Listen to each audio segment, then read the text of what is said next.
सफल बने, समर्थ बने, पावन बने जीवन। मीठी मुरली सुन के पाए सुख सघन। आज का चिंतन, आज का चिंतन। ओम शांति। Good morning. ज्ञान का सागर शिव बाबा आज बड़े प्यार से हम बच्चों को कह रहे हैं, तुम सच्चे सच्चे राजऋषि हो। तुम्हारा कर्तव्य है तपस्या करना। तपस्या से ही पूजन लायक बनेंगे। साथ में बाबा पूछ रहे हैं, कौन सा पुरुषार्थ सदाकाल के लिए पूजने लायक बना देता है। बाबा कहते हैं, आत्मा की ज्योति जगाने व तमो प्रधान आत्मा को सत प्रधान बनाने का पुरुषार्थ करो, तो सदा काल के लिए पूजन लायक बन जाएंगे। जो अभी गफलत करते हैं वो बहुत रोते हैं। अगर पुरुषार्थ करके पास नहीं हुए, धर्मराज की सजाएं खाई तो सजा खाने वाले पूजे नहीं जाएंगे। सजा खाने वालों का मुंह ऊंचा नहीं हो सकता। बाबा कहते हैं, रूहानी बच्चे प्रति रूहानी बाप समझा रहे हैं। पहले तो बच्चों को समझाते हैं कि अपने को आत्मा निश्चय करो।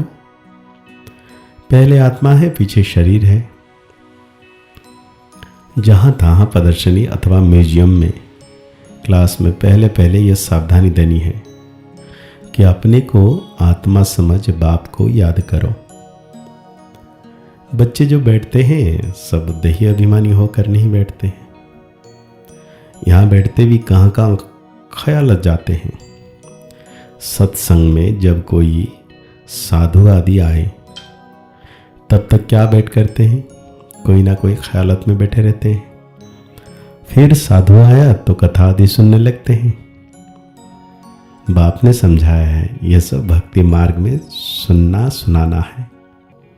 बाप समझाते हैं, यह सब आर्टिफिशियल, इनमें है कुछ भी नहीं।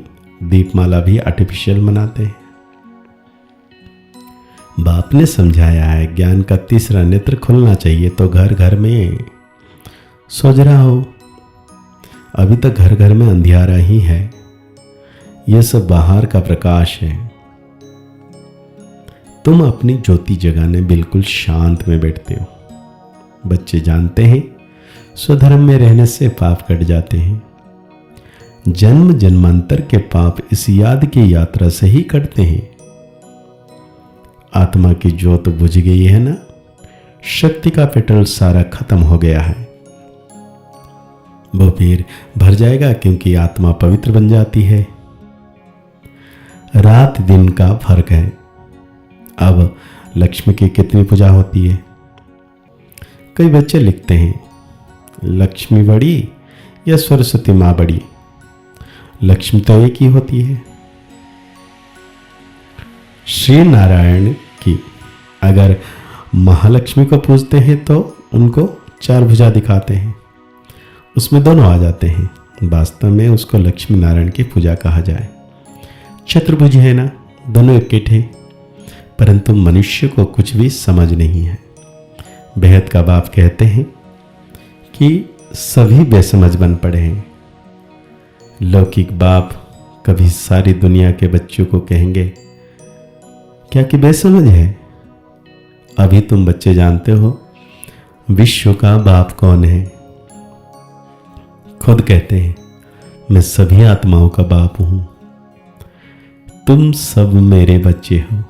वो साधु लोग तो कह देंगे सब भगवान ही भगवान है। तुम जानते हो बेहद का बाप बेहद का ज्ञान समझा रहे हैं हम आत्माओं को। मनुष्य को तो देह अभिमान रहता है, मैं फलाना हूं। शरीर पर जो नाम पड़ा है उस पर चलते आए हैं। अब शिव बाबा तो है निराकार सुप्रीम सोल। उस आत्मा पर नाम है शिव। आत्मा पर नाम एक ही है, शिव बाबा का है। बस वो है परमात्मा। परमात्मा माना उनका नाम है शिव। बाकी जो भी आत्माएं ढेर की ढेर हैं, उन सब के शरीर के नाम पड़े हुए हैं। शिव बाबा यहाँ तो रहता नहीं है, वो तो परम धाम से जाते हैं आते हैं।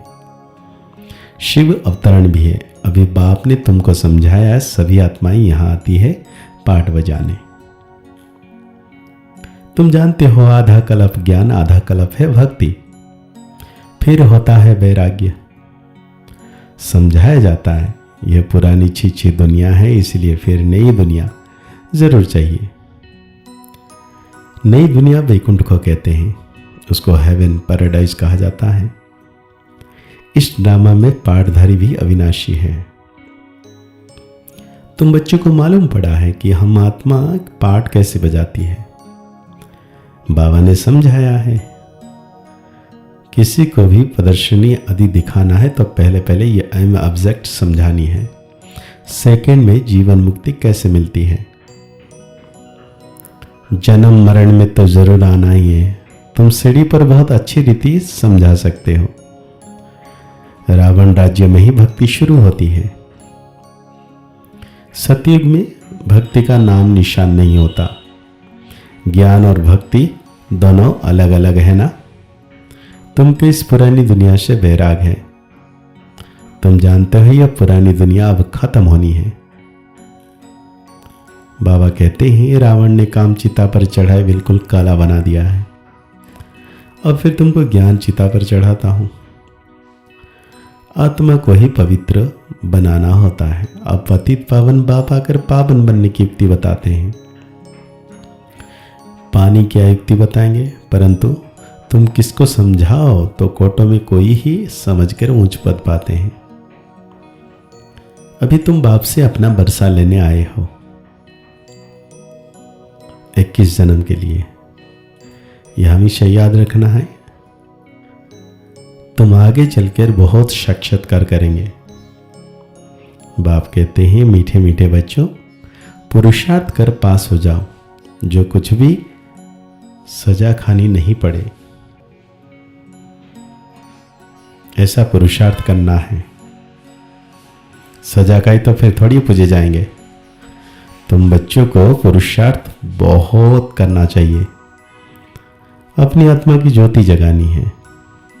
अभी आत्मा तमो प्रधान बनी है, उनको ही स्वतः प्रधान बनना है। आत्मा है ही बिंदी, एक सितारा है, उनका और कोई नाम रख नहीं सकते।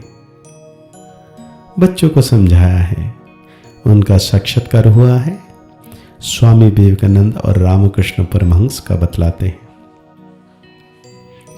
उसने देखा उनसे कुछ लाइट निकली, से तो आत्मा से ही निकलती है लाइट। उसने समझा पाओ मेरे में समा गई। अब आत्मा कोई जाकर समा थोड़ी सकती है, वो तो जाकर दूसरा शरीर लेती है। पिछाड़ी में तुम बहुत देखेंगे, नाम और रूप से न्यारी और कोई चीज होती नहीं। आकाश पोलार है, उनका भी नाम है। अब ये तो बच्चे समझते हैं कल्प कल्प स्थापना जो होती है वो होनी है। हम ब्राह्मण नंबरवार पुरुषार्थ करते रहते हैं। जो जो सेकंड गुजरता है उसको ड्रामा ही कहा जाता है। सारी दुनिया का चक्र फिरता रहता है। यह 5000 वर्ष का चक्र ज्यों मिसल फिरता रहता है, टिक टिक होती रहती है।